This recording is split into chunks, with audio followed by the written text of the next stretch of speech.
Pues muy buenos días, buenas tardes, buenas noches, dependiendo del tiempo en que nos vean. Y pues hoy estamos conversando en Forspa de Plácemes, doctora. Gracias. Estamos con la doctora Hilda Margarita Cobos Martínez, la única en todo México que está certificada por la Autoridad Marítima Noruega. Es egresada de la UADY, de la Universidad Autónoma de Yucatán, como médico cirujano, terapista respiratoria por el INER y pues con más de 20 años de experiencia en medicina laboral, que sería de alguna manera otro de los temas que pudiéramos tratar con ella para que ustedes también estuvieran enterados de todos estos puntos. Doctora, sea usted bienvenida aquí a Forspa, sabe que esta es su casa y ojalá sea el primero de muchos eventos que podamos tener, más que nada para que nuestra gente se entere de muchas cosas que muchas veces ni entendemos ni conocemos. Así es de que usted nos va a dar un poquito de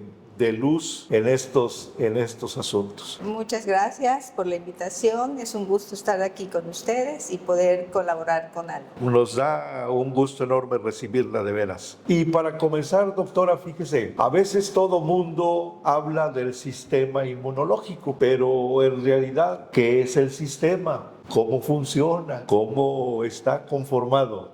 ¿Nos podría usted ayudar en ese sentido? Claro, de una forma muy sencilla podemos decir que el sistema inmunológico es una parte muy importante del organismo humano que nos permite interactuar con el medio ambiente y no enfermarnos, a menos que haya un agente agresor muy importante o que nuestro sistema esté a la baja, o sea, nuestras defensas estén bajas. Entonces, cuando se da el proceso de enfermedad.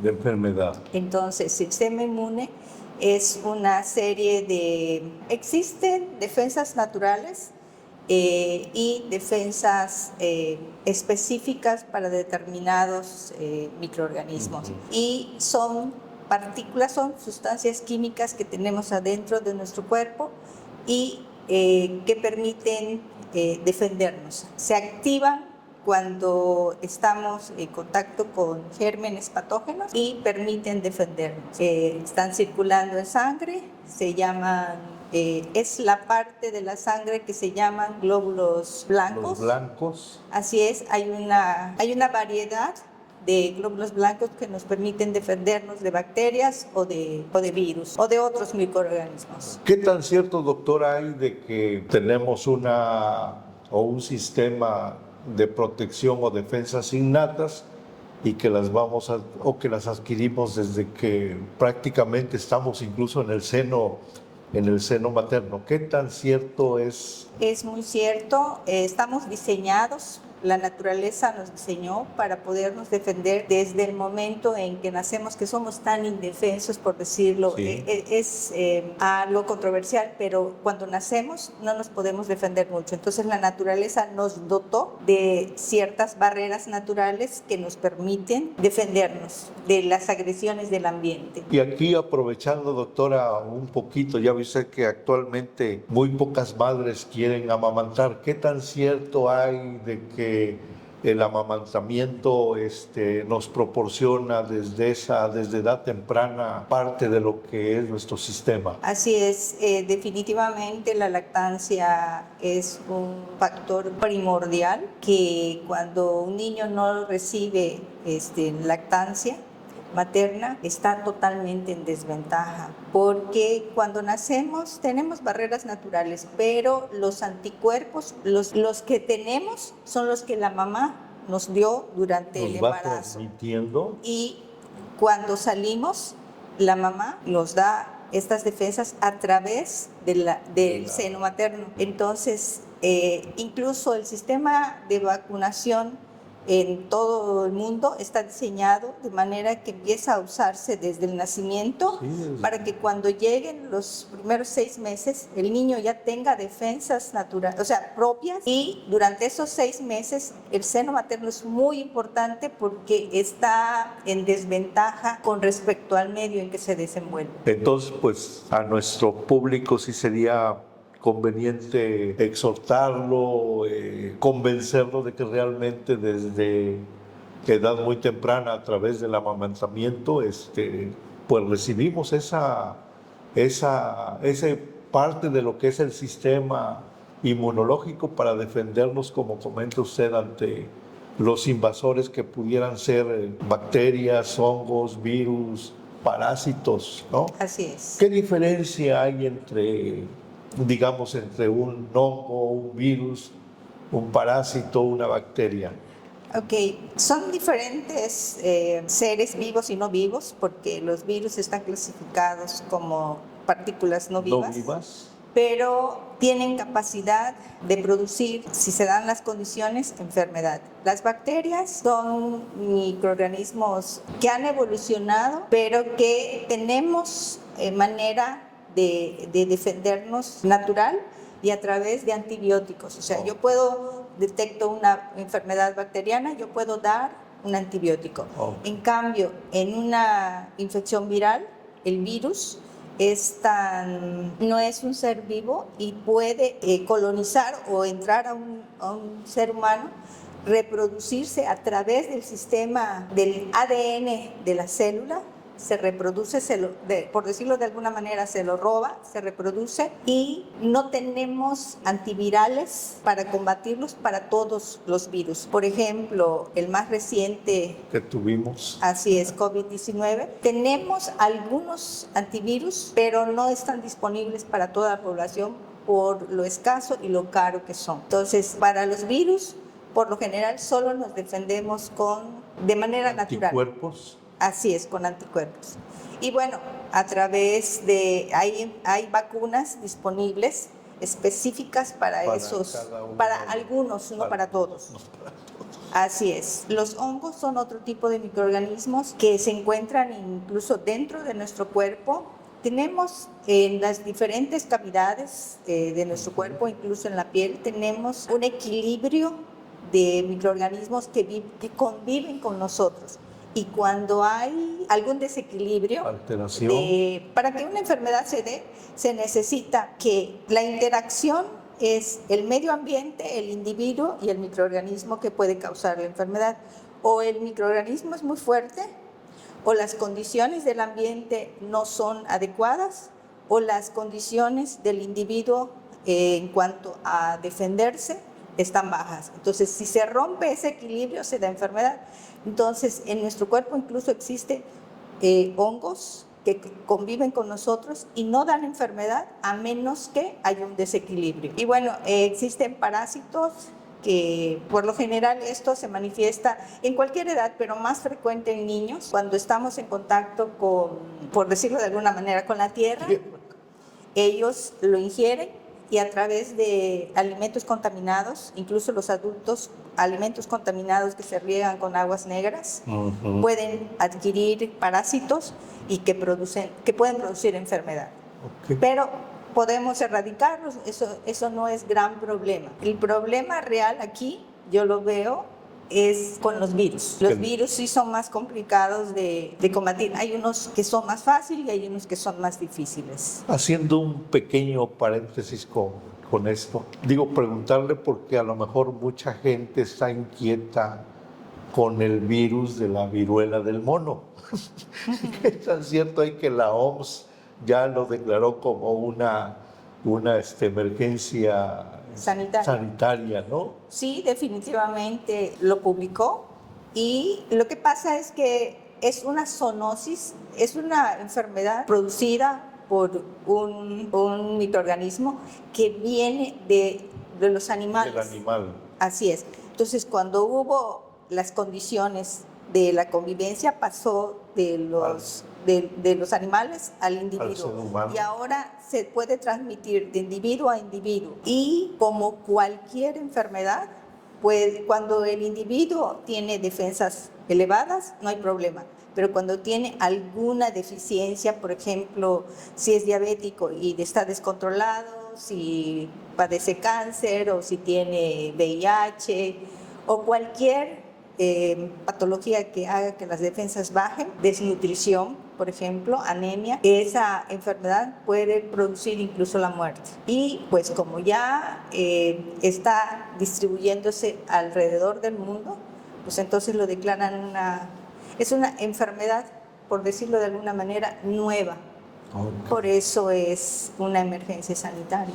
En su investigación, digo, porque a lo mejor nuestra gente también está interesada en esto, en su investigación diaria, que me imagino que hace lectura, ¿en nuestro país se ha presentado algún caso? No tengo la certeza, no tengo el dato, pero... Está ahí la probabilidad, sí, como usted comenta. Así es. Y siendo una ciudad tan... digo, porque estamos aquí, siendo una ciudad tan policultural.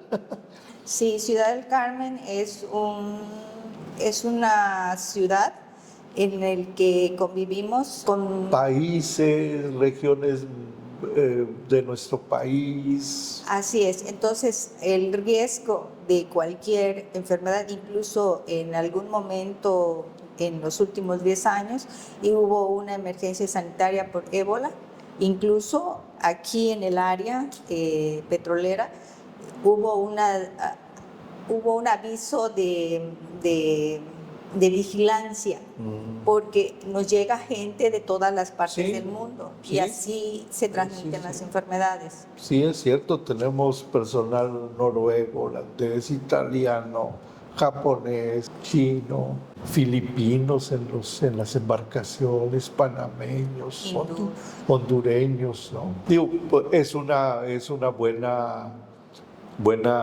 noticia para nuestro país, que todavía no se tiene la certeza de que haya algún caso de la famosa o actual viruela del mono, ¿no? Hablaba usted, doctora, hace un rato de los anticuerpos.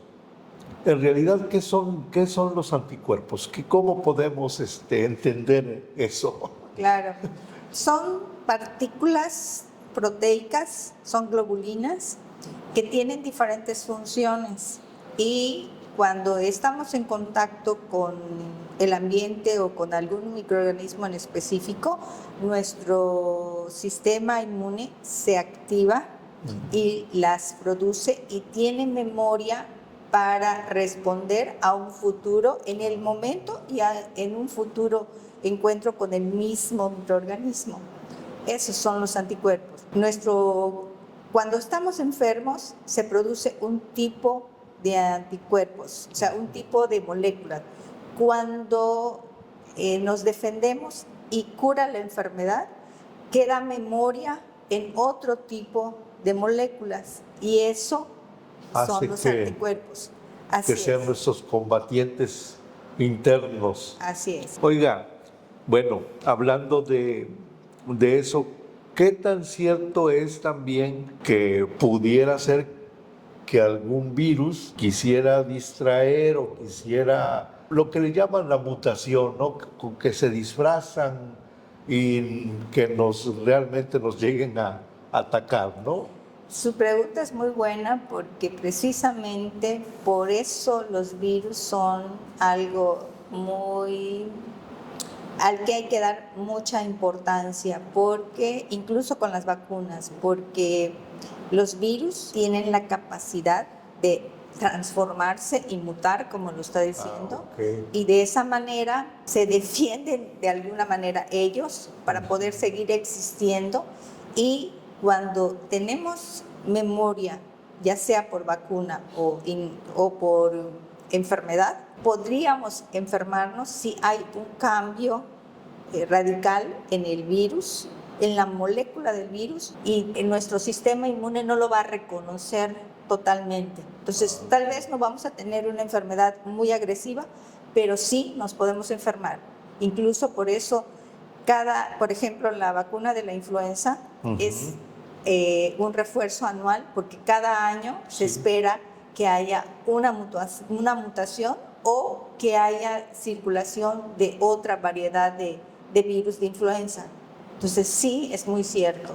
Fíjese que yo le hago comercial aquí a los chamacos, porque yo veo que actualmente los muchachos, digo, estoy hablando de muchachos de 40 años para abajo, ¿no? Son muy enfermizos en ese sentido, garganta, dicen ojos, nariz y garganta, ¿no? Gripes, y yo les digo que desde 2000, creo que fue 2008, ¿cuándo comenzó la vacuna de la influenza?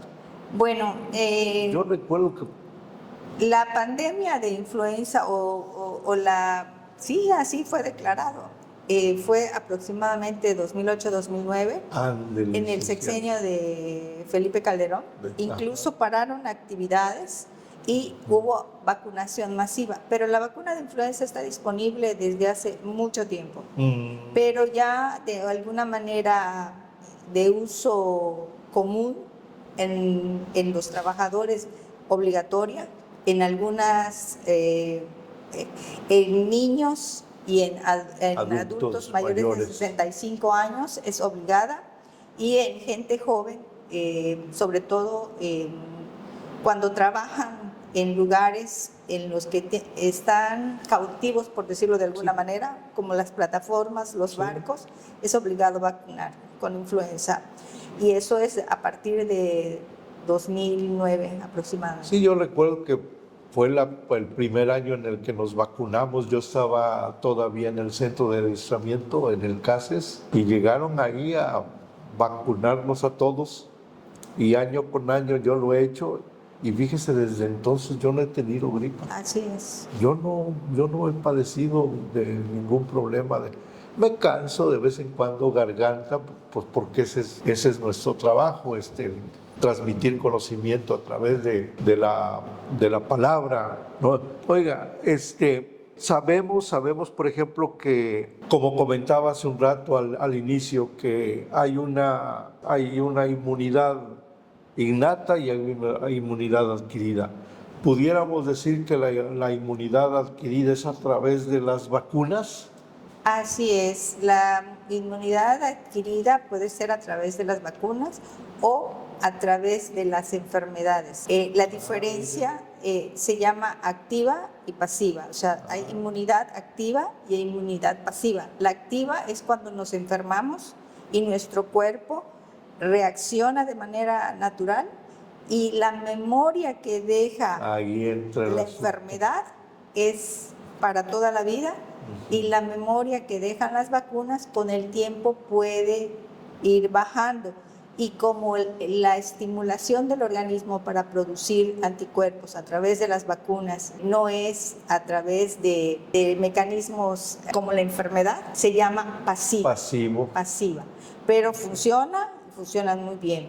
Y durante la vida del individuo, las vacunas, los esquemas van cambiando, y de tal manera que sigan siendo activos para que puedan hacer su función. Fíjese, existe un estrato de población que va a lo mejor de los 20 a los 40 años, que tiene un concepto de las vacunas, pues un tanto cuanto a lo mejor bien informado, a lo mejor mal informado, y que creen que realmente las vacunas no nos aportan absolutamente nada.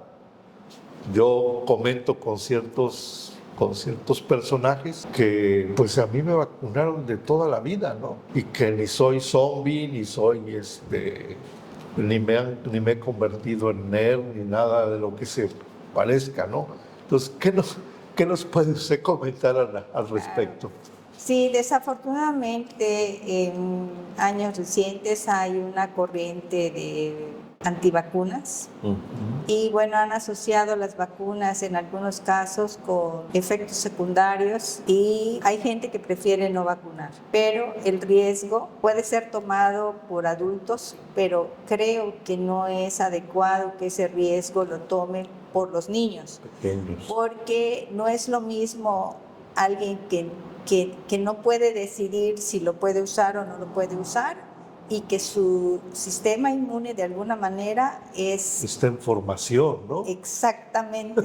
Entonces, es un derecho universal el derecho a la salud, y entre esto está el uso de las vacunas. Entonces, sí hay una corriente de eso actualmente, desafortunadamente, pero esperemos que no haya tanta repercusión, sobre todo en niños. Ojalá y muchos padres jóvenes y los que están por ser padres Así es. entiendan precisamente lo que usted comentaba, ¿no? Insisto en esto porque es, como comenta usted, es una corriente muy fuerte.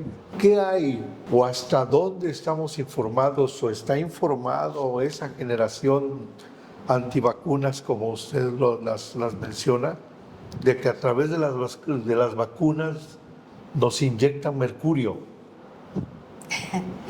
Bueno, yo tengo experiencia con vacunas, de aplicación de vacunas hace más de 20 años, y a través del tiempo la manera de producir vacunas ha cambiado. Probablemente, no lo sé exactamente porque no es la parte de mi trabajo hacer eso, pero yo lo que puedo decir es que cuando se produce una vacuna, se prueba de tal manera Claro. para poder sopesar costo-beneficio, o sea, efectos secundarios, costo de la vacuna y el beneficio que va a producir. Si en la balanza pesa más el beneficio, todo lo que pueda haber aquí está medido y calculado y es un riesgo. Así. Pero si no se vacunan, la probabilidad es mayor. Así es. Entonces, cierto, está descrito que cuando se aplican vacunas hay riesgos de efectos secundarios, pero son mínimos porque a través de la producción, o sea, porque para que una vacuna salga al mercado, ha sido probada de tal manera que hay la seguridad suficiente para poder usarse sin gran problema. Entonces, esa es mi opinión. Ok, pues como ustedes vieron, hay muchos puntos todavía por tratar y vamos a dejar para un segundo podcast algunas cuestiones. Regresamos.